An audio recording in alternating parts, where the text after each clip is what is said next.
Benvinguts i benvingudes al primer mòdul del nostre curs de català inicial. Les presento el primer módulo de introducción, en el cual hablaremos un poquito sobre la lengua catalana, las letras y los sonidos que la componen y las variedades de catalán que existen. Aquestes 4 províncies, me voy para arriba para no tapar, son Lleida, de donde soy yo, Tarragona, Barcelona y Girona. Les dejo abajo de este video una fitxa resum, un PDF, on teniu l'alfabet complet amb paraules d'exemple.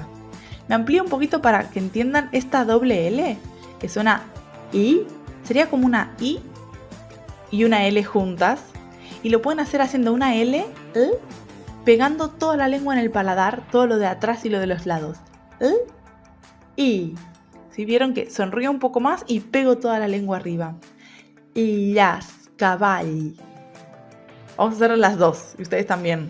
¿Sí? Dic balcó, vòmit. Es vómito.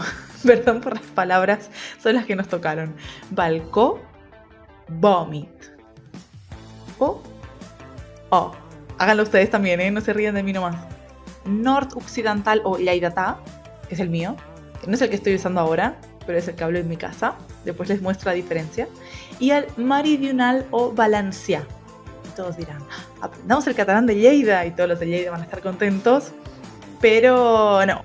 Con esto me vuelvo a hacer chiquita porque si no tapo toda la pantalla. Terminamos este primer módulo de introducción.